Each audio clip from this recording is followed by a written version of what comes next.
Se você chegou até aqui sem conhecer o início da minha jornada, recomendo fortemente que busque as partes anteriores desta história. Na parte 1, contei como fui apostada em um jogo de cartas aos 16 anos e me tornei prisioneira na mansão dos Villar. Na parte 2, relatei minhas tentativas de fuga, o contato com o delegado Ribeiro e a surpreendente oferta de ajuda de Marli, a esposa de meu captor. Clique nesse ícone que apareceu na tela ou busque em meu canal por A História Real desta Avó, o Preço da Aposta, parte 1. Agora, na conclusão desta história, você conhecerá os eventos dramáticos que mudaram o rumo da minha vida e como transformei meu trauma em propósito. 2 dias depois de receber o envelope de Marli, acordei no meio da noite com o som de vozes alteradas. Reconheci imediatamente a de Villar, mais alta e descontrolada do que jamais havia ouvido. A outra voz era de Kleber, igualmente exaltada. Vinham do escritório, diretamente acima do meu pequeno quarto. Sacrifício necessário, Villar dizia. Não temos escolha. É insanidade, Kleber respondeu. Não vou fazer parte disso. Tem que haver outro jeito. Não há. Você acha que eles vão simplesmente deixar a gente sair do país tranquilamente, com tudo o que sabemos, depois de Costa ter entregado metade da operação? Houve um momento de silêncio. Então a voz de Kleber, agora mais baixa, mais controlada, mas ainda audível através do duto de ar que conectava os andares. E a mamãe? Sílvia, os empregados? A resposta de Villar gelou meu sangue. Marli já está segura, Sílvia também. Quanto ao resto, serão danos colaterais. Necessários para tornar tudo convincente. Danos colaterais.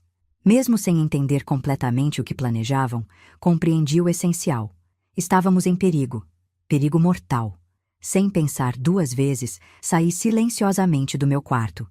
Precisava alertar os outros. Primeiro, fui ao quarto de Dalva, acordando-a com uma mão sobre sua boca para evitar qualquer som. Precisamos sair daqui, sussurrei quando ela acordou, os olhos arregalados de medo. Agora. Villar está planejando algo ruim. Para meu alívio, ela não questionou. Anos de trabalhar naquela casa haviam ensinado a todos nós a reconhecer o perigo quando o víamos. Em 15 minutos, havia acordado Clementina, Zuleide e 2 outras empregadas mais recentes. Todas se vestiam apressadamente, reunindo apenas os pertences mais essenciais. Como vamos sair? Perguntou Zuleide, a voz trêmula de medo. Os portões estão trancados. Há alarmes. Pela entrada de serviço, respondeu Clementina surpreendentemente. O sistema de alarme lá está desativado há semanas. Villar cortou custos de manutenção quando os problemas começaram. Olhei para ela com nova admiração. Todos esses anos, Clementina havia observado e registrado silenciosamente cada detalhe da casa, assim como eu. Estávamos prestes a sair quando lembrei do meu caderninho, o diário onde havia documentado meticulosamente os crimes de Villar. Estava escondido em uma saliência solta do rodapé, atrás da minha cama. Não podia deixá-lo para trás. Era minha única proteção real, minha única prova. Vão na frente, sussurrei para as outras. Preciso pegar algo. Encontro vocês na entrada de serviço em 2 minutos. Ignorando os protestos de Dalva, voltei silenciosamente ao meu quarto. O diálogo no escritório continuava, agora com vozes ainda mais alteradas. Ajoelhei-me rapidamente atrás da cama, removendo o pedaço solto do rodapé. Foi quando ouvi o primeiro disparo. O som ecoou pela casa silenciosa como um trovão. Seguiram-se gritos, mais tiros, o som de móveis sendo derrubados. Congelei, o coração batendo tão forte que achei que poderia romper meu peito. Não havia mais tempo. Agarrei o caderno e corri para a porta, mas antes que pudesse alcançá-la, ouvi passos pesados descendo rapidamente a escada que levava à área de serviço. Encostei-me à parede ao lado da porta, mal respirando, enquanto os passos passavam pelo corredor. Reconheci a silhueta de Villar através da fresta da porta, uma arma na mão. Ele estava indo em direção à entrada de serviço, diretamente para onde as outras empregadas estariam esperando. Naquele momento, enfrentei uma escolha impossível. Tentar sair por outra rota, salvando a mim mesma, ou correr para avisar as outras, colocando-me diretamente no caminho de Vilar. A Aparecida de 2 anos atrás, a menina assustada que tremia diante do olhar de Vilar, teria escolhido a autopreservação. Mas não era mais aquela menina. As humilhações, as lutas, as pequenas vitórias e derrotas dos últimos anos haviam forjado em mim algo mais forte. Saí do quarto e corri pelo corredor, seguindo Vilar à distância, rezando para chegar a tempo de alertar as outras. Quando virei a esquina para o corredor que levava à entrada de serviço, vi uma cena que ficaria gravada em minha memória para sempre. Vilar estava parado no fim do corredor, a arma apontada para o grupo de mulheres agrupadas na porta. No entanto, antes que ele pudesse atirar, a porta se abriu violentamente de fora. Luzes fortes inundaram o espaço e vozes autoritárias gritaram: "Polícia Federal, solte a arma, está cercado." O que aconteceu a seguir pareceu ocorrer em câmera lenta. Vilar virou-se, surpreso pela intervenção inesperada. Por um instante, nossos olhares se cruzaram. Eu congelada no meio do corredor, ele com a arma agora apontada em minha direção. Vi algo em seus olhos que nunca havia visto antes. Reconhecimento. Não do meu valor como propriedade, mas do meu papel em sua queda. "Você", ele sussurrou, a compreensão se espalhando por seu rosto. Levantou a arma na minha direção. Não fechei os olhos. Se ia morrer naquele momento, encararia meu algoz até o fim. O tiro ecoou pelo corredor, mas a bala nunca me atingiu. Vilar foi derrubado por disparos simultâneos de pelo menos 3 agentes que haviam entrado pela porta. Ele caiu pesadamente, a arma escorregando de sua mão, seus olhos ainda fixos nos meus, enquanto a vida os abandonava.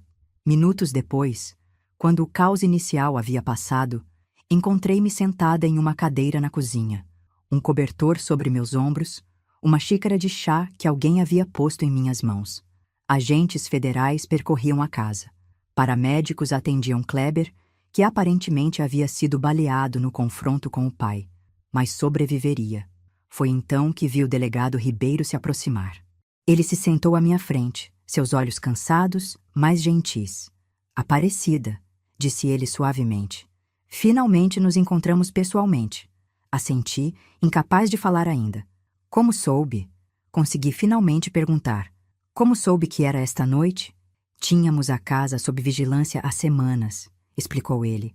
"Quando vimos movimento incomum esta madrugada, decidi não esperar mais. Parece que chegamos bem a tempo." Lentamente, como quem entrega uma relíquia preciosa, estendi meu caderninho para ele. "Aqui está tudo", disse. "Tudo que vi, ouvi, descobri nos últimos 2 anos. Nomes, datas, lugares, os negócios dele no Paraguai, os subornos, os outros..." Minha voz falhou. "Os outros como eu." O delegado pegou o caderno com respeito, folheando-o brevemente, seus olhos se arregalando ao perceber seu conteúdo detalhado. "Você é uma mulher notável, Aparecida", disse ele finalmente. "Seu testemunho e estas anotações serão fundamentais para desmantelar não apenas os negócios de Vilar, mas toda a rede por trás dele." Fiquei em silêncio, processando suas palavras. Era estranho ouvir alguém me chamar pelo meu verdadeiro nome. Mais estranho ainda era ser tratada com respeito, como uma pessoa cujas palavras tinham valor, não como uma propriedade cuja única utilidade era servir. "O que acontece agora?" perguntei, a realidade da minha recém-adquirida liberdade começando a se assentar. Era uma pergunta tanto prática quanto existencial. "Agora?" O delegado sorriu levemente. "Agora você começa a viver novamente, Aparecida. Mas primeiro, precisaremos da sua ajuda para reconstruir esta história. Sua história. E a história de todas as outras que Vilar e homens como ele tentaram apagar." Olhei ao redor da cozinha onde havia trabalhado por quase 2 anos, o espaço que havia sido tanto minha prisão quanto minha escola de sobrevivência. Em poucas horas, sairia daquela casa, não mais como propriedade de alguém, não mais como Maria, mas como Aparecida, sobrevivente, testemunha, mulher livre. O sol começava a nascer, iluminando a cozinha através da janela gradeada. Era um novo dia, o primeiro de uma vida que pela primeira vez em muito tempo seria verdadeiramente minha. A liberdade tem um gosto estranho no início. Doce, mas também desconcertante. Como um pássaro que passou anos em uma gaiola, minhas primeiras semanas de vida livre foram marcadas por uma mistura contraditória de euforia e medo. O mundo parecia grande demais, barulhento demais, rápido demais.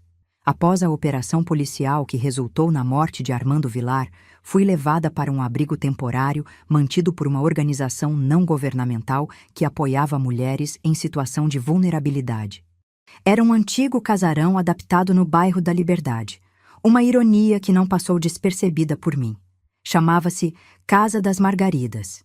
E ali encontrei outras jovens com histórias tão ou mais dolorosas que a minha. Vítimas de violência doméstica, de tráfico humano, de exploração sexual. Você está segura agora, disse Dona Helena, a coordenadora do abrigo, uma senhora de 60 anos com olhos gentis que haviam visto mais sofrimento do que qualquer pessoa deveria. Vai levar tempo para você acreditar nisso, mas é verdade. Ela estava certa. Nas primeiras noites, acordava sobressaltada, esperando encontrar-me de volta ao pequeno quarto nos fundos da mansão Vilar. Durante o dia, me pegava instintivamente abaixando a cabeça quando alguém falava comigo ou pedindo permissão para as ações mais simples. Usar o banheiro, servir-me de comida, sair para o quintal. É normal, explicou a psicóloga do abrigo, doutora Marina, durante nossas sessões semanais. Seu cérebro foi condicionado ao cativeiro, à submissão. Vai levar tempo para desaprender esses padrões. Tempo. Essa palavra se tornou meu mantra nas semanas que se seguiram. Tempo para curar. Tempo para reaprender. Tempo para redescobrir quem era a Aparecida, agora que não era mais Maria. Paralelamente à minha adaptação à vida livre, havia o aspecto legal a ser enfrentado. O caso Vilar havia se tornado uma investigação de grande escala, envolvendo múltiplas jurisdições e revelando uma rede de crimes que ia muito além do que eu havia imaginado. Meu caderninho, aquelas páginas surradas preenchidas com observações cuidadosas, tornou-se peça central nas investigações. Suas anotações nos deram mais informações do que conseguiríamos em meses de vigilância, explicou o delegado Ribeiro durante uma de suas visitas ao abrigo. Nomes, datas, locais. Você documentou tudo com uma precisão impressionante. O elogio me aqueceu por dentro. Durante tanto tempo, minha atenção aos detalhes, minha inteligência, minha própria humanidade haviam sido ignoradas, desvalorizadas. Ser reconhecida não apenas como vítima, mas como participante ativa na busca por justiça, restaurava algo fundamental que Vilar havia tentado tirar de mim. 2 semanas após minha libertação, o delegado trouxe uma notícia surpreendente. Haviam localizado minha mãe. Ela mora em Carapicuíba ainda, disse ele, observando minha reação cuidadosamente. Na mesma casa, sozinha. E Benício? Perguntei, o nome de meu padrasto ainda difícil de pronunciar sem sentir náusea. Desapareceu pouco depois que você... Depois do incidente no bar. Segundo sua mãe, ele voltou para a Bahia. Mas estamos verificando isso. Pode ter sido vítima de Vilar também. Assente, sem saber exatamente o que sentir. Parte de mim esperava que Benício estivesse morto, um pensamento que me fazia sentir tanto aliviada quanto culpada. Ela quer ver você, continuou o delegado. Está esperando por você há quase 2 anos. Procurou em delegacias, hospitais, até contratou um detetive particular com dinheiro que não tinha. Aquilo me pegou completamente de surpresa. Durante meu cativeiro, havia construído múltiplas narrativas sobre minha mãe, que ela havia aceitado alguma mentira de Benício sobre meu desaparecimento, que talvez estivesse aliviada por ter uma boca a menos para alimentar, que tinha simplesmente seguido em frente. A ideia de que ela havia me procurado ativamente, desesperadamente, nunca havia realmente ocorrido a mim. Não sei se estou pronta, confessei, sentindo as lágrimas que há tanto tempo mantinha sob controle finalmente transbordarem. Não sei se consigo enfrentá-la ainda. O delegado não pressionou. Quando estiver pronta. Ela esperou 2 anos, pode esperar mais um pouco. As semanas se transformaram em meses. O inverno de 1972 deu lugar à primavera de 1973. Lentamente, comecei a reconstruir uma rotina, uma identidade, uma vida. Com a ajuda da organização que administrava o abrigo, consegui meus documentos. Pela primeira vez, tinha uma carteira de identidade, um CPF, documentos que me reconheciam oficialmente como pessoa. Comecei a estudar novamente, através de um programa de educação para adultos, determinada a recuperar os anos perdidos. Em abril, fiz depoimentos formais para a investigação. Foi uma experiência brutal, reviver cada detalhe de meu cativeiro, cada humilhação, cada momento de terror. Mas também foi catártico, transformar minha dor em palavras, em evidência, em algo que poderia impedir que outras jovens passassem pelo mesmo inferno. Foi durante esse processo que descobri a verdadeira extensão dos crimes de Vilar.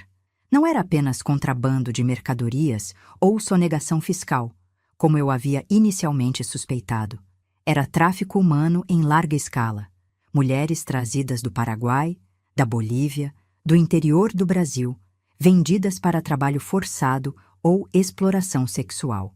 Algumas mantidas em propriedades como a mansão, outras enviadas para bordéis e casas de massagem espalhadas pelo país. Você não foi a primeira na casa dele, confirmou o delegado. Conseguimos identificar pelo menos 7 outras jovens que passaram pela mansão de Santana nos 10 anos anteriores. 2 delas nunca foram encontradas. Com cada nova revelação, minha determinação crescia. Não havia mais espaço para medo ou autocomiseração. Havia trabalho a ser feito, justiça a ser buscada. Se eu havia sobrevivido àquele inferno, tinha uma responsabilidade para com aquelas que não haviam conseguido escapar. Em junho, finalmente decidi visitar minha mãe. O delegado Ribeiro se ofereceu para me acompanhar até Carapicuíba, uma oferta que aceitei gratamente. O caminho até minha antiga casa foi uma montanha-russa emocional. Cada rua, cada esquina despertava memórias que eu havia tentado enterrar. A casa parecia menor do que em minhas lembranças, mais desgastada pelo tempo e pela negligência. O quintal de terra batida, o telhado de zinco, a cerca improvisada com ripas de madeira, tudo parecia simultaneamente familiar e estranho, como um sonho do qual não conseguimos lembrar completamente. Quando batemos à porta, ouvi passos apressados do interior. A porta se abriu, e lá estava ela, Sebastiana, minha mãe. Mais magra, mais envelhecida do que deveria estar aos 42 anos, os cabelos já mostrando fios grisalhos, profundas linhas de preocupação marcando seu rosto. Por um momento, ficamos apenas nos olhando, separadas por 2 anos de ausência e uma eternidade de dor não dita. Cida? Sua voz era um sussurro trêmulo, como se temesse que eu fosse uma aparição que desapareceria se falasse muito alto. Mãe, consegui responder, antes que ambas desabássemos em lágrimas. O que se seguiu foi uma das conversas mais difíceis da minha vida. Entre soluços e abraços desesperados, minha mãe contou como Benício havia voltado sozinho naquela noite, bêbado e agressivo. Como ele havia alegado que eu havia fugido com um homem que conheci no bar. Como ela não acreditou nessa história por um segundo, mas quando foi à polícia, ninguém levou a sério o desaparecimento de mais uma menina de favela. Ele sumiu 1 semana depois, disse ela, seus olhos agora secos, mas carregando uma dureza que eu nunca havia visto antes. Levou o pouco dinheiro que eu tinha guardado. Nunca mais tive notícias. Hesitei antes de compartilhar minha verdade. Como dizer a uma mãe que seu companheiro havia apostado a filha em um jogo de cartas? Como descrever os horrores que se seguiram sem destruí-la com culpa e remorso?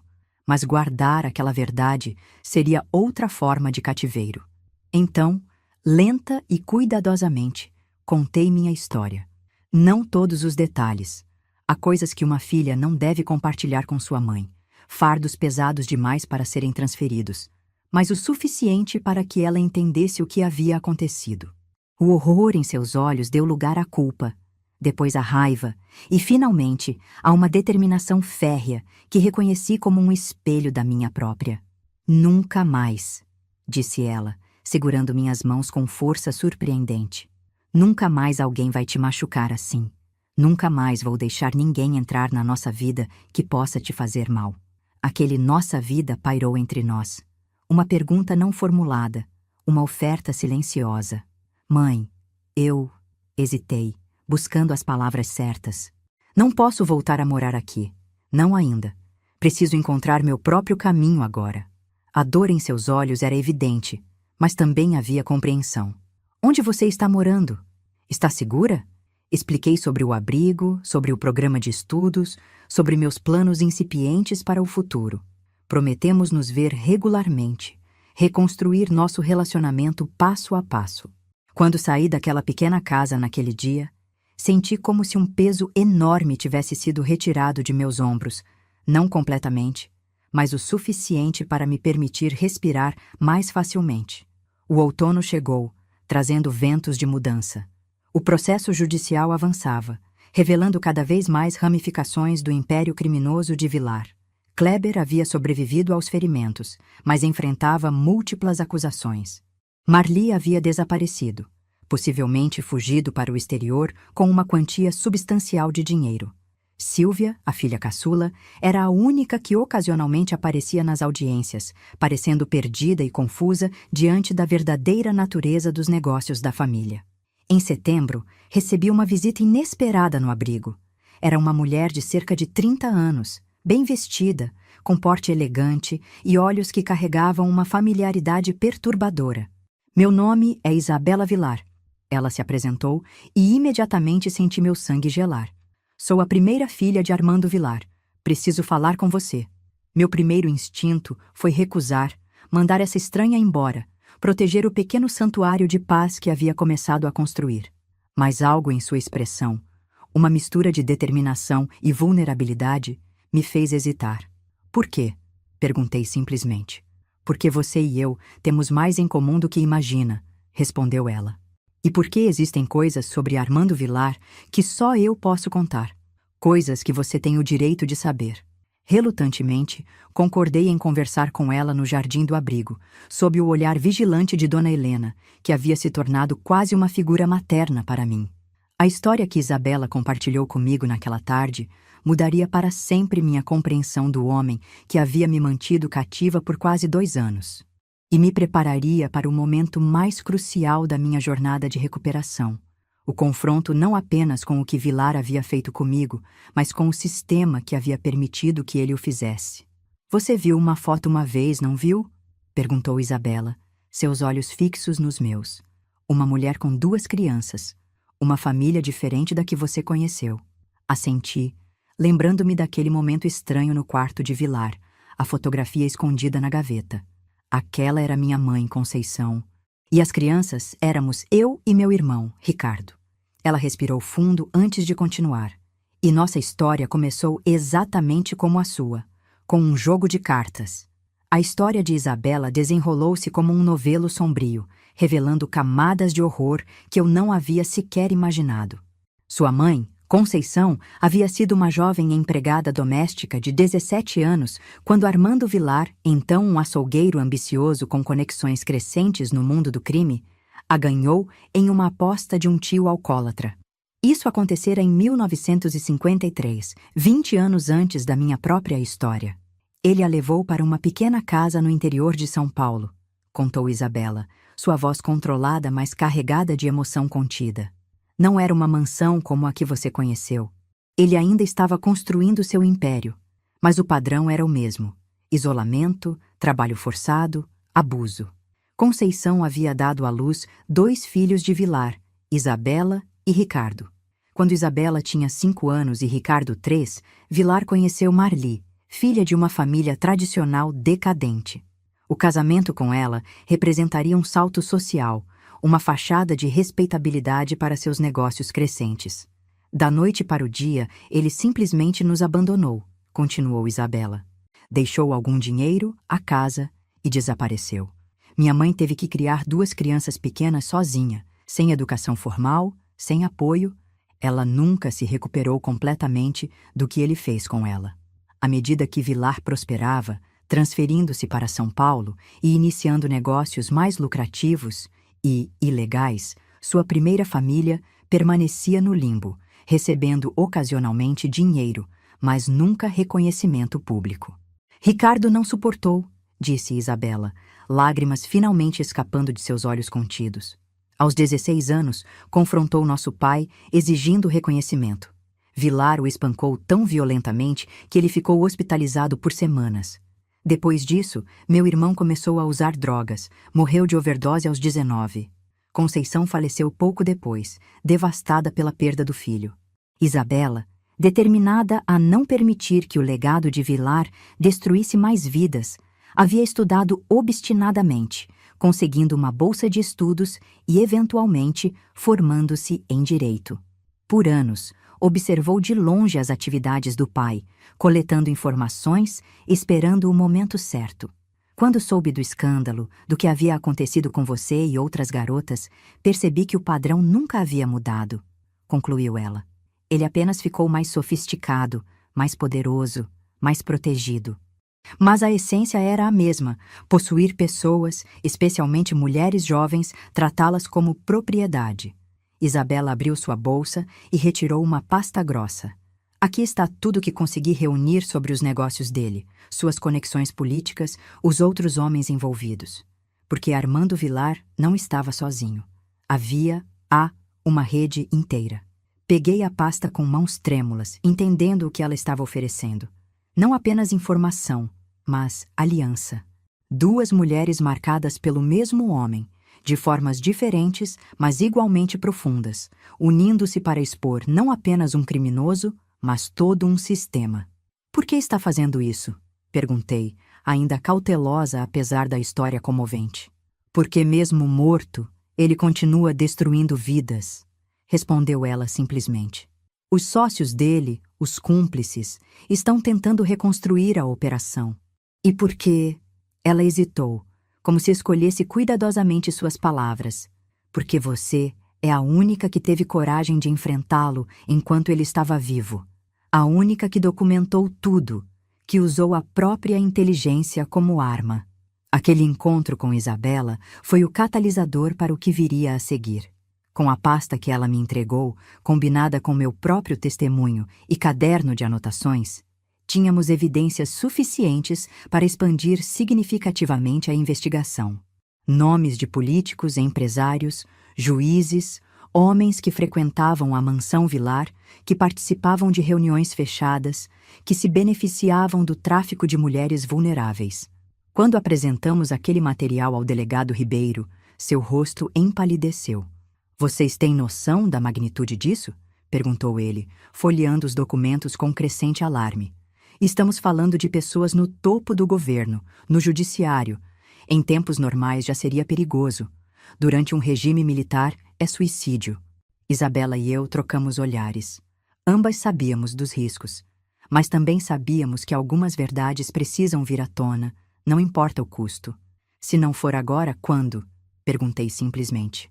O delegado nos observou longamente, como se medisse nossa determinação. Finalmente, assentiu lentamente. Vou precisar de contatos na imprensa, pessoas confiáveis que não possam ser facilmente silenciadas. Eu tenho esses contatos, ofereceu Isabela. Colegas da faculdade de Direito que trabalham em grandes jornais, e alguns no exterior também. Os meses seguintes foram uma montanha-russa de tensão, medo e determinação.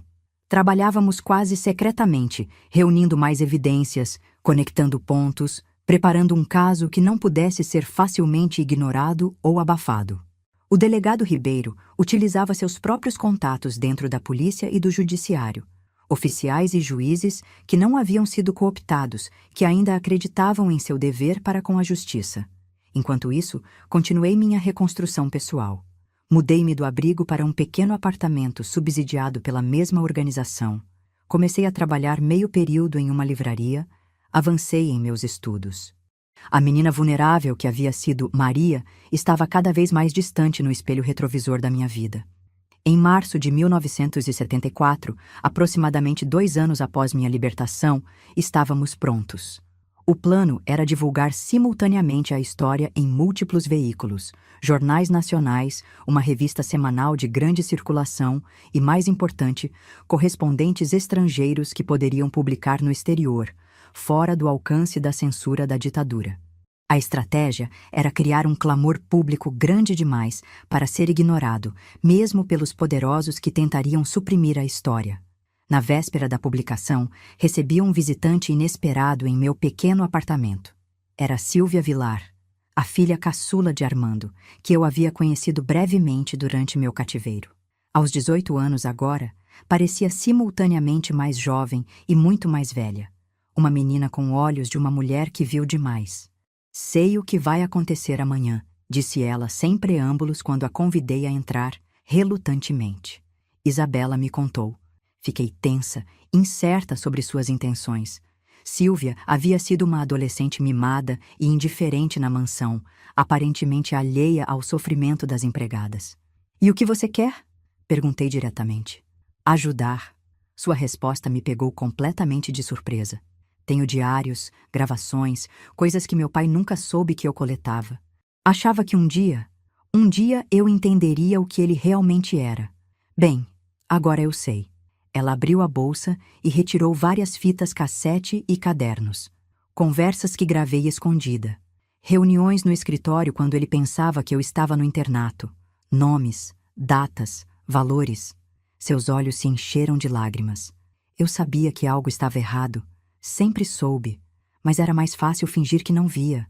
Aquele momento, 3 mulheres cujas vidas haviam sido profundamente marcadas pelo mesmo homem, cada uma à sua maneira, unindo-se para expor a verdade, seria depois descrito pelos jornalistas como A Aliança das Filhas de Vilar. Um título sensacionalista que ignorava a complexidade da nossa situação, mas que capturava algo essencial: a transformação de vítimas em agentes de justiça. A manhã de 15 de março de 1974 amanheceu com nossos rostos estampados nos principais jornais do país. O Império do Medo, rede de tráfico humano exposta, gritavam as manchetes. As reportagens detalhavam o esquema criminoso, nomeando nomes, citando documentos, apresentando testemunhos. Minha fotografia, tirada especialmente para aquela edição, mostrando uma jovem séria e determinada, não mais uma vítima assustada, acompanhava a matéria principal. No mesmo dia, jornais internacionais como o Le Monde na França e o The Guardian na Inglaterra publicaram versões da história, garantindo que ela não pudesse ser completamente censurada no Brasil. A estratégia funcionou. A notícia espalhou-se como fogo em palha seca, criando um escândalo de proporções nacionais. A reação foi imediata e intensa. Alguns dos homens nomeados tentaram desacreditar-nos publicamente, chamando-nos de mentirosas, oportunistas, até subversivas, uma acusação particularmente perigosa durante a ditadura. Outros simplesmente desapareceram do país, fugindo antes que pudessem ser formalmente acusados. Um juiz federal, particularmente implicado nos documentos, cometeu suicídio em seu escritório na manhã seguinte à publicação. Para minha surpresa, houve também uma onda de apoio público que não esperávamos. Outras mulheres começaram a se manifestar, compartilhando histórias similares. Jornalistas investigativos assumiram a história, cavando mais fundo, revelando mais conexões. Organizações internacionais de direitos humanos emitiram declarações de apoio. O momento culminante, porém, veio uma semana após as publicações iniciais. O delegado Ribeiro me telefonou no meio da tarde, sua voz tensa, mas com uma nota de triunfo mal disfarçada. "Conseguimos o mandado de busca", disse ele sem preâmbulos. "Para a propriedade no Paraná." A propriedade no Paraná. Aquelas palavras me fizeram estremecer instantaneamente. Eu me lembrava daquela conversa entre Vilar e Kleber que havia espionado anos antes. "Tenho uma propriedade no interior do Paraná que poucos conhecem. Seria um bom lugar para descansar." "O que encontraram?" perguntei, meu coração acelerando. "Tudo", respondeu ele simplesmente. "Mais do que podíamos imaginar. Documentos, dinheiro, armas." E ele hesitou. "Evidências de outras vítimas, muitas outras. Algumas que nunca voltaram." Desabei na cadeira mais próxima, sentindo o peso daquelas palavras. Outras vítimas. Outras jovens como eu, apostadas, compradas, vendidas. Algumas que nunca tiveram a chance que eu tive. "Preciso que você venha reconhecer algumas coisas", continuou o delegado. "Objetos pessoais, fotografias. Pode ser difícil." "Estarei lá em 1 hora", respondi sem hesitação. Quando cheguei à Delegacia Federal, Fui conduzida a uma sala onde dezenas de itens estavam dispostos sobre mesas compridas. Roupas, cadernos, fotografias, joias baratas. Objetos aparentemente ordinários que contavam uma história coletiva de horror. Em um canto da sala, reconheci algo que fez meu coração parar. Um pequeno caderno com capa de flores desbotadas. Aproximei-me com pernas trêmulas e o abri. Na primeira página, em letra infantil, estava escrito: Diário de Jussara. Jussara. A jovem que havia me ajudado, que havia sido transferida como punição por minha tentativa de fuga. Aquela que eu havia prometido um dia encontrar e ajudar. Com mãos trêmulas, folheei o caderno. As entradas começavam esperançosas. Uma jovem de Minas Gerais que havia aceitado um trabalho em São Paulo, sonhando com uma vida melhor. Gradualmente, o tom mudava para confusão, depois medo, depois desespero. As últimas páginas descreviam sua transferência para um lugar no meio do nada, onde outros homens, além de Vilar, a visitavam regularmente. A entrada final era datada de apenas 3 meses antes, terminando abruptamente no meio de uma frase. Olhei para o delegado, que havia acompanhado minha leitura em silêncio respeitoso. Ela está... Não sabemos ainda, respondeu ele honestamente. Estamos procurando. Todas elas. Naquele momento, algo cristalizou dentro de mim. Uma certeza absoluta de que minha jornada não havia terminado com a exposição de Vilar e seus cúmplices, de que havia um trabalho maior a ser feito. Quero ajudar a encontrá-las, disse, minha voz firme apesar das lágrimas que corriam livremente agora. Todas elas. Quero que saibam que não estão sozinhas, que nunca estiveram. O delegado assentiu, sem surpresa em seus olhos cansados. Suspeitei que diria isso. E vou ser honesto. Precisamos de você. Precisamos de alguém que entenda de verdade o que essas mulheres passaram. Ele estendeu a mão, não como uma autoridade para uma testemunha, mas como um igual para outro. Parceria? Apertei sua mão, selando não apenas um acordo profissional, mas uma nova direção para minha vida. Parceria? Respondi. Saí da delegacia naquele dia não apenas como Aparecida, a sobrevivente, mas como Aparecida, a buscadora. Aqui não deixaria que outras como ela desaparecessem nas sombras, esquecidas e desumanizadas. Aqui transformaria sua dor em propósito, sua sobrevivência em missão. A verdadeira libertação, descobri naquele momento, não era apenas escapar das correntes físicas que me prendiam.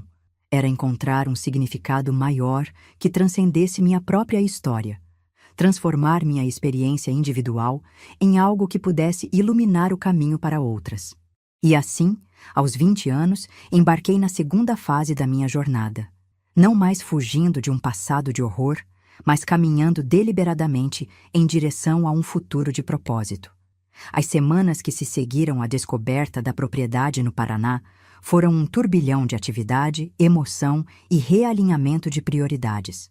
O caso Vilar, como ficou conhecido na imprensa, havia explodido em proporções nacionais, tornando-se um dos maiores escândalos da década, mesmo nos anos de chumbo da ditadura militar.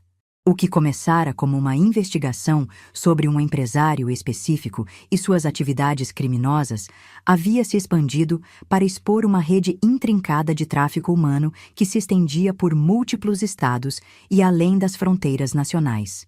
Políticos, empresários, juízes, delegados, nomes poderosos estavam sendo implicados diariamente à medida que mais evidências emergiam e mais vítimas encontravam coragem para se manifestar. Para mim, no entanto, o foco principal não eram os grandes nomes ou as manchetes sensacionalistas. Eram as mulheres, dezenas delas, algumas ainda cativas, outras descartadas ao longo dos anos, muitas simplesmente desaparecidas, existindo apenas como nomes e fotografias, desbotadas em arquivos policiais negligenciados. Encontramos mais 3 vivas, informou-me o delegado Ribeiro em um de nossos encontros semanais. Estávamos em uma sala pequena na sede da Polícia Federal, cercados por mapas, fotos e documentos. Uma em Foz do Iguaçu, trabalhando em condições de escravidão em uma fazenda. 2 em Assunção, no Paraguai, em um bordel. Em que condições? Perguntei, temendo a resposta. Fisicamente? Sobreviverão? Psicologicamente, ele deixou a frase inacabada, mas o significado era claro. Eram sobreviventes como eu, marcadas de maneiras que pessoas de fora jamais compreenderiam completamente. Quero falar com elas, disse, decidida. Não como investigadora ou autoridade, como alguém que entende. O delegado assentiu. Ao longo das semanas anteriores, nossa parceria havia evoluído para uma relação de respeito mútuo. Ele havia percebido que minha contribuição ia muito além do testemunho inicial, que eu trazia uma perspectiva e uma sensibilidade essenciais para o caso. Arranjarei isso, prometeu ele. Mas prepare-se. Algumas passaram por coisas diferentes do que você viveu. Piores em certos aspectos. Assenti, compreendendo perfeitamente. O horror tem muitas faces, muitos graus. Minha experiência, por mais traumática que tivesse sido, era apenas uma variação em um espectro amplo de crueldade. 2 dias depois, encontrei-me no hospital onde Luciana, a jovem resgatada em Foz do Iguaçu, estava sendo tratada. Havia estudado seu caso minuciosamente. Vendida pela própria tia aos 15 anos, passara por 3 proprietários diferentes antes de acabar na fazenda isolada onde foi encontrada. Agora, aos 22, havia perdido 7 anos de sua vida para o cativeiro. Quando entrei no quarto, ela estava sentada na cama, olhando pela janela com uma expressão vazia que reconheci imediatamente. Era o olhar de alguém que havia aprendido a desligar-se do próprio corpo, da própria existência, como mecanismo de sobrevivência. Olá, Luciana, disse suavemente, mantendo distância. Meu nome é Aparecida. Ela virou-se lentamente, seus olhos esvaziados de emoção. Você é da polícia? Não, respondi, sentando-me em uma cadeira próxima à porta, dando-lhe espaço. Sou como você, uma sobrevivente. Algo lampejou brevemente em seus olhos. Um reconhecimento, talvez uma fagulha de interesse. Vilar? Sim, confirmei. Fui mantida na mansão em São Paulo por quase 2 anos. Ela assentiu lentamente, como se assimilando a informação. Então, surpreendentemente perguntou: Como você está depois? Como é? A pergunta, tão direta, tão fundamental, me pegou de surpresa. Como descrever o processo complexo de reconstrução após um trauma tão profundo? Como falar de liberdade para alguém que mal começava a entender que as correntes haviam sido removidas? É um processo, respondi honestamente. Alguns dias são melhores que outros. No início, a liberdade assusta quase tanto quanto o cativeiro. Você se sente exposta, vulnerável, como se não soubesse mais quem é ou como funcionar no mundo. Ela observava meu rosto intensamente agora, bebendo cada palavra. Mas então, continuei, começam os pequenos momentos. A primeira vez que você escolhe o que vai comer sem pedir permissão. A primeira vez que toma banho sem medo de ser interrompida. A primeira vez que caminha na rua e percebe que ninguém é seu dono. Lágrimas silenciosas começaram a escorrer pelo rosto de Luciana, mas ela não fez movimento para secá-las. Não vou mentir e dizer que desaparece completamente, acrescentei. Os pesadelos continuam. Há gatilhos que te pegam desprevenida. Às vezes, no meio da multidão, você procura instintivamente uma rota de fuga, mas cada dia você recupera um pedacinho de si mesma que achava perdido para sempre. E se não houver pedaços suficientes? Perguntou ela, sua voz quase inaudível. E se o que sobrou não for o bastante para formar uma pessoa completa? A pergunta me atingiu no âmago. Era uma dúvida que eu mesma havia enfrentado inúmeras vezes nos meus momentos mais escuros. Então você constrói algo novo, respondi, movendo-me lentamente para mais perto dela, sentindo que a distância inicial já não era necessária. Com os pedaços que sobraram e com partes completamente novas que você nem sabia que poderia desenvolver. Força que não sabia que tinha. Compaixão que nasceu da dor. Clareza que veio da escuridão. Peguei sua mão hesitantemente, dando-lhe a chance de recusar o contato. Ela não recuou. E você não precisa fazer isso sozinha, concluí. Há outras como nós. Estamos nos encontrando, nos reconhecendo, construindo uma rede. Aquele encontro com Luciana foi o primeiro de muitos. Nas semanas seguintes, conheci outras 7 sobreviventes identificadas pela investigação. Cada história era única, cada trauma específico, cada processo de recuperação particular. Mas havia também pontos de conexão, experiências compartilhadas que apenas outra sobrevivente poderia verdadeiramente compreender. Gradualmente, quase organicamente, começamos a nos reunir. Primeiro, apenas 2 ou 3 de nós, em encontros informais em cafés ou no abrigo onde eu havia ficado inicialmente. Depois, em grupos maiores, em uma sala emprestada por uma igreja progressista no centro da cidade. Não havia estrutura formal, nenhuma hierarquia, apenas mulheres compartilhando histórias, recursos, estratégias de cura, raiva, lágrimas e, eventualmente, esperança. Foi durante uma dessas reuniões, cerca de 4 meses após a descoberta da propriedade no Paraná, que Marina, a psicóloga do abrigo que havia me ajudado nos primeiros tempos, fez uma sugestão que mudaria o curso de nossas vidas. Vocês deveriam formalizar isso, disse ela, observando o grupo de 15 mulheres que se reunia naquela noite. Criar uma organização real, com estrutura legal. Existem recursos disponíveis, especialmente agora com toda a atenção midiática ao caso. Vocês poderiam ajudar muito mais mulheres. A ideia pegou fogo imediatamente. Já não éramos apenas vítimas buscando cura individual. Éramos um coletivo com conhecimento especializado e experiência direta. Podíamos ser uma ponte entre as sobreviventes e as instituições que tentavam ajudá-las, mas frequentemente falhavam em entender suas necessidades específicas. Em uma reunião maratona que durou todo um fim de semana, delineamos o que viria a ser a Associação Margaridas Livres, em homenagem ao abrigo que havia sido o primeiro porto seguro para muitas de nós. Isabela Vilar, com sua formação jurídica, ajudou-nos a navegar pelos processos legais. O delegado Ribeiro forneceu contatos em órgãos governamentais que poderiam apoiar a iniciativa. Minha mãe, que agora estava mais presente em minha vida, ofereceu-se para ajudar com a parte administrativa. Eu, quase sem perceber, encontrei-me na posição de liderança. Não porque me considerasse mais qualificada ou merecedora, mas porque as outras mulheres pareciam naturalmente buscar minha orientação, valorizar minha perspectiva. Era um papel que aceitei com relutância inicial, mas crescente determinação. Você une as pontas, explicou Carmen, uma das sobreviventes paraguaias, quando perguntei por que me empurravam para a frente. Entende o lado das vítimas e também sabe falar com as autoridades. Não tem medo de nenhum dos lados. Enquanto nossa associação nascia, o caso judicial avançava. Kleber Vilar havia sido formalmente acusado de múltiplos crimes, desde associação com o tráfico humano até homicídio culposo pelas mortes ocorridas na fazenda do Paraná. Marli continuava desaparecida, embora existissem rumores de que estava vivendo sob identidade falsa na Europa. Silvia havia decidido mudar legalmente seu sobrenome, cortando formalmente os laços com o legado do pai.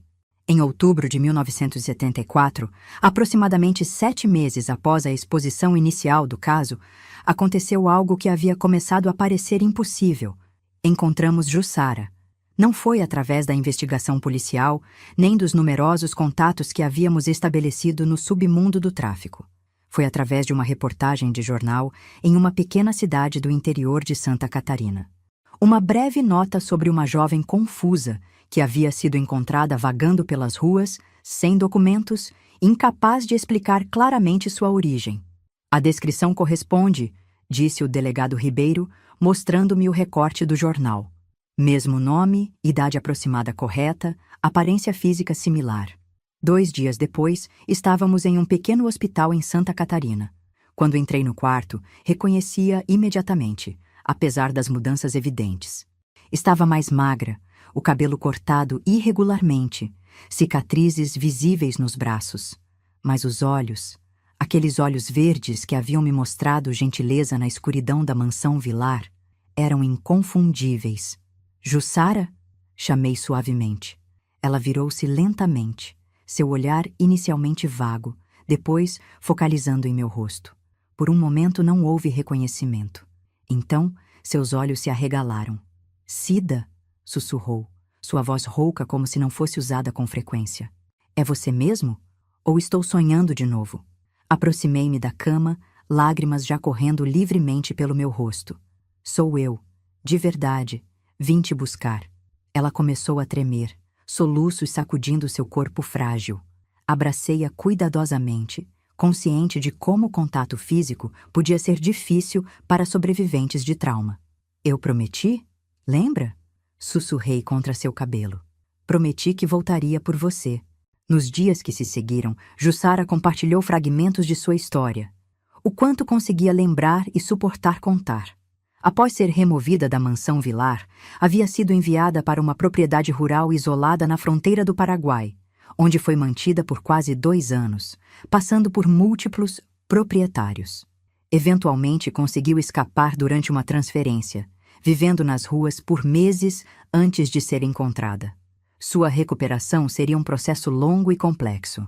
Além dos traumas psicológicos, havia sequelas físicas, cicatrizes de queimaduras, um braço que nunca havia sido tratado adequadamente após uma fratura, dependência química forçada como método de controle. Mas pela primeira vez, desde que a conhecera na mansão Vilar, vi algo em seus olhos que havia estado ausente antes. Esperança. Vi você na televisão, disse ela uma tarde, enquanto estávamos sentadas no jardim do hospital. Algumas semanas atrás, em uma TV de bar. Estava falando sobre o caso, sobre outras mulheres como nós. Assenti, lembrando-me da entrevista que havia concedido relutantemente a um programa nacional. Havia sido uma decisão difícil, expor-me publicamente, tornar-me um rosto identificável da luta contra o tráfico humano.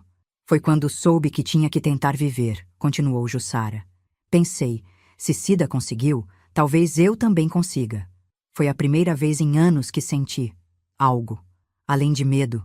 Suas palavras me atingiram com força devastadora, fazendo-me entender pela primeira vez o verdadeiro impacto que nossas ações poderiam ter.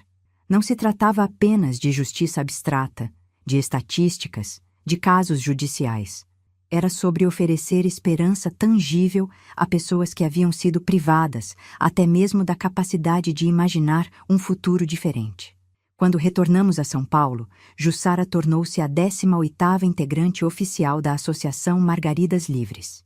Sua recuperação seria longa, mas ela já expressava o desejo de eventualmente trabalhar com outras sobreviventes, especialmente aquelas que, como ela, lutavam com dependência química forçada durante o cativeiro.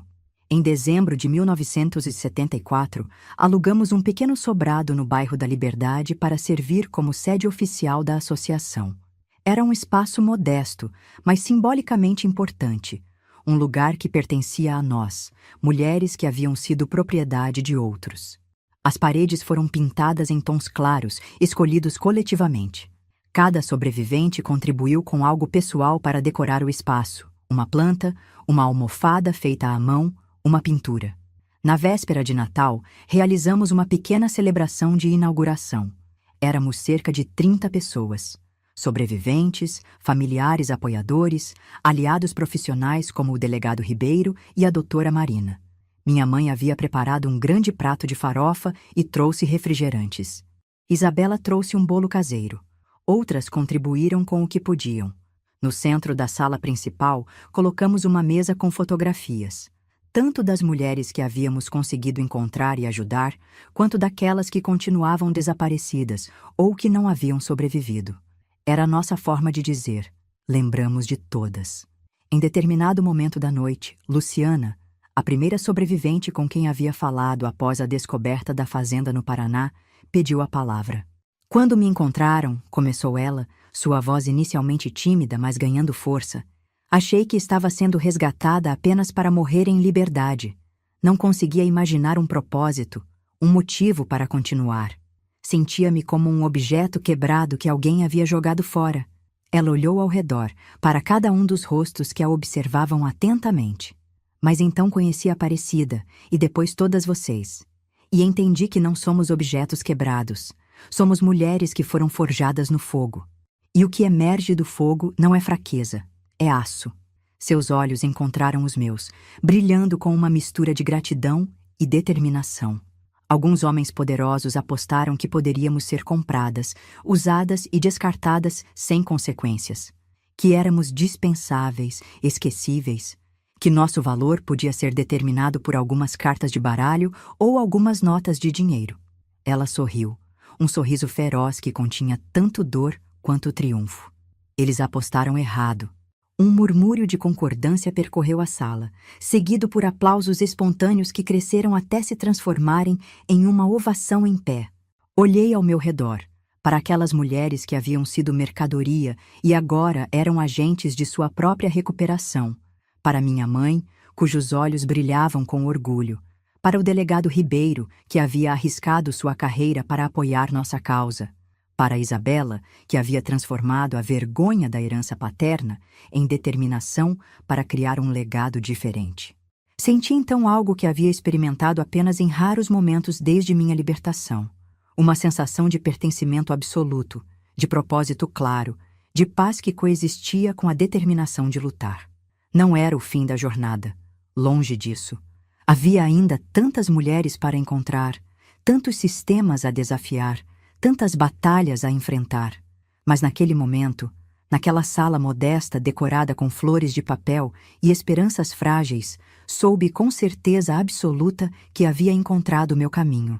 Que o menina que foi apostada em uma mesa de truco havia se transformado em uma mulher que seria inegociável, inapagável, inesquecível.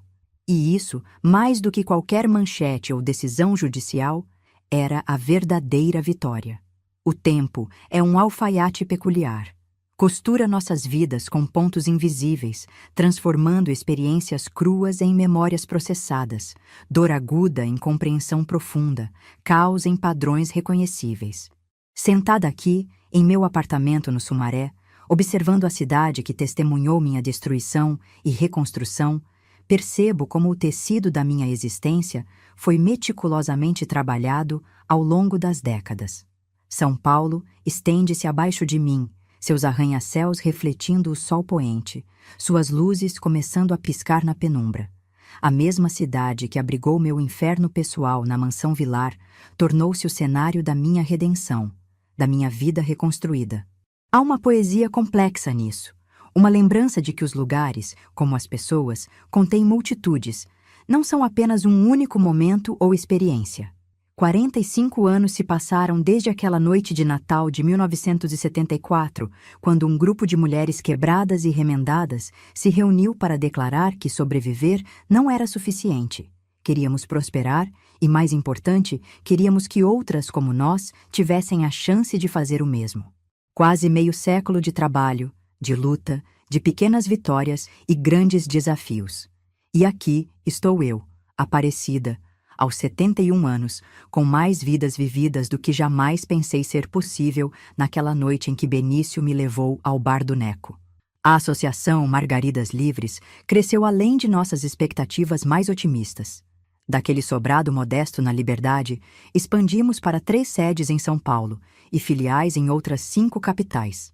O que começou como um grupo de apoio informal tornou-se uma organização reconhecida nacional e internacionalmente, com programas de acolhimento para sobreviventes, assistência jurídica, reintegração educacional e profissional e iniciativas de prevenção ao tráfico humano. Foi uma jornada de aprendizado constante. No início, cometemos muitos erros. Éramos apenas jovens traumatizadas, tentando ajudar outras igualmente feridas, navegando às cegas por sistemas complexos e muitas vezes hostis. Lembro-me de noites insones tentando resolver crises, dias exaustivos lutando contra burocracias, momentos de desespero quando perdíamos alguém que não conseguimos ajudar a tempo. Isabela tornou-se nossa advogada principal, especializando-se em direitos humanos e representando sobreviventes em tribunais nacionais e internacionais. Luciana desenvolveu um programa educacional específico para mulheres sem escolaridade formal. Jussara, minha Jussara, que sobreviveu contra todas as probabilidades, criou um protocolo de reabilitação para vítimas que haviam sido forçadas à dependência química como método de controle, modelo que eventualmente foi adotado por instituições governamentais. E eu encontrei meu lugar como ponte entre sobreviventes e autoridades, entre a realidade brutal do tráfico e o público que precisava ser educado, entre o trauma do passado e a possibilidade de futuro. Voltei a estudar formalmente aos 23 anos, completando o ensino médio e posteriormente graduando-me em serviço social. O conhecimento acadêmico complementou o que havia aprendido na escola mais dura da vida, dando-me ferramentas para articular experiências que antes pareciam além das palavras. O caso Vilar continuou desdobrando-se por anos. Kleber foi condenado a 27 anos de prisão, dos quais cumpriu 18 antes de ser liberado condicional. Marli foi eventualmente localizada em Portugal, extraditada e julgada como cúmplice, recebendo uma sentença mais leve de 8 anos. Dezenas de outros homens, políticos, empresários, autoridades, foram implicados em diferentes níveis, embora nem todos tenham enfrentado consequências proporcionais aos seus crimes. A justiça, descobri, raramente é completa ou perfeita. Minha mãe permaneceu parte da minha vida até seu falecimento em 1998. Nossa relação foi um processo contínuo de cura, para ambas. Ela nunca deixou de sentir culpa por ter trazido Benício para nossas vidas, e eu demorei anos para compreender completamente que ela também havia sido vítima de um sistema que deixava mulheres pobres tão vulneráveis que um homem abusivo parecia uma opção de segurança. Quando partiu, aos 66 anos, vítima de um câncer agressivo, estava orgulhosa da mulher que me tornei, e eu havia aprendido a ver além da mágoa inicial, reconhecendo sua própria luta e resiliência. Benício nunca foi encontrado. Por anos, cada vez que o telefone tocava em horas estranhas, uma parte de mim se perguntava se seria ele, finalmente ressurgindo do passado. Com o tempo, essa ansiedade diminuiu. Seja ele vivo ou morto, sua relevância em minha história minguou. Ele foi o primeiro a me tratar como mercadoria, mas foi apenas o início de uma cadeia de exploração que existia muito antes dele e, infelizmente, continua após ele. O amor romântico entrou em minha vida de forma inesperada. Aos 27 anos, conheci Geraldo durante um seminário sobre direitos humanos, onde eu havia sido convidada a falar. Ele era professor de história em uma escola pública, viúvo recente com uma filha pequena. Não foi amor à primeira vista. Foi mais profundo que isso. Foi reconhecimento mútuo, um entendimento silencioso de que ambos carregávamos cicatrizes de formas diferentes, mas igualmente significativas. Nosso relacionamento desenvolveu-se lentamente, cuidadosamente. Ele foi infinitamente paciente com meus recuos, meus momentos de pânico, minha incapacidade inicial de separar intimidade de violação. Casamos 2 anos depois, numa cerimônia simples no jardim da sede da associação, cercados pelas mulheres que haviam se tornado minha família escolhida. Sua filha, Clara, tinha 5 anos quando nos conhecemos. Adotei-a legalmente quando completou 7, e ela cresceu cheia de perguntas sobre minha história, que respondi gradualmente, adequando as explicações à sua idade. Hoje, aos 49 anos, ela é professora universitária de Ciências Sociais, especializada em estudos sobre gênero e exploração. Frequentemente brinca que crescer comigo moldou seu destino profissional. Mas sabemos que há verdade além do humor. Nossas histórias moldam não apenas a nós mesmos, mas aqueles que nos amam. Aos 32 anos, descobri que estava grávida, algo que os médicos haviam sugerido ser improvável devido aos abusos físicos sofridos durante o cativeiro. A notícia trouxe uma mistura de emoções avassaladoras: alegria, medo, incerteza profunda sobre minha capacidade de ser mãe. Como poderia criar adequadamente uma criança quando minha própria adolescência havia sido tão violentamente interrompida? Paulo nasceu em uma madrugada chuvosa de março de 1986. Quando o coloquei pela primeira vez em meus braços, senti algo que nunca havia experimentado antes. Um amor tão absoluto, tão incondicional, que por um momento pareceu curar todas as feridas do passado. Não foi assim, claro. O trauma não desaparece com um único momento de felicidade. Mas aquele instante me mostrou uma capacidade para o amor que Armando Vilar não havia conseguido destruir. Criar meus filhos, Clara com suas perguntas incisivas e Paulo com sua curiosidade gentil, foi simultaneamente a maior alegria e o maior desafio da minha vida. Quantas vezes acordei em pânico no meio da noite, convencida de que não era digna daqueles pequenos seres que confiavam em mim tão completamente. Quantas vezes lutei contra o impulso de superprotegê-los, de impedir que enfrentassem qualquer dor ou desafio? Geraldo foi meu rochedo durante esses anos, lembrando-me que nossos filhos precisavam não de perfeição, mas de autenticidade, de pais que enfrentavam suas próprias limitações honestamente, e ainda assim se esforçavam para ser melhores a cada dia. Fomos uma família imperfeita, mas profundamente conectada, unida não apenas pelo sangue ou pela lei, mas pelo compromisso diário de escolher um ao outro, de respeitar as histórias que cada um carregava. A associação continuou crescendo paralelamente à minha vida familiar. Com cada nova década, enfrentamos desafios diferentes. Nos anos 80, lutamos contra a epidemia de AIDS, que afetou desproporcionalmente mulheres traficadas. Nos anos 90, navegamos pela transição democrática, buscando inserir a pauta do tráfico humano nas novas estruturas legais que surgiam. No novo milênio, adaptamo-nos às mudanças tecnológicas que transformaram tanto o modo como o tráfico opera, quanto nossas ferramentas para combatê-lo. Em 2007, Geraldo faleceu de um ataque cardíaco súbito. A perda foi devastadora, mas diferente de qualquer outra que havia experimentado. Era uma dor limpa, se é que isso faz sentido. O sofrimento puro da separação de alguém amado, sem as complicações do trauma, da violação, da traição. Nossos 30 anos juntos haviam me ensinado que o amor genuíno, respeitoso, é possível mesmo para alguém cujas primeiras experiências com proximidade haviam sido exclusivamente violentas. Os anos seguintes foram de reconstrução novamente, mas com ferramentas e apoios que não possuía em minha juventude. Meus filhos, agora adultos com suas próprias famílias, foram absolutamente essenciais. A rede de amizades cultivada ao longo de décadas sustentou-me, e o trabalho, sempre o trabalho, proporcionou propósito e estrutura quando tudo mais parecia instável. Em 2012, recebi um reconhecimento que jamais havia imaginado: o Prêmio Nacional de Direitos Humanos.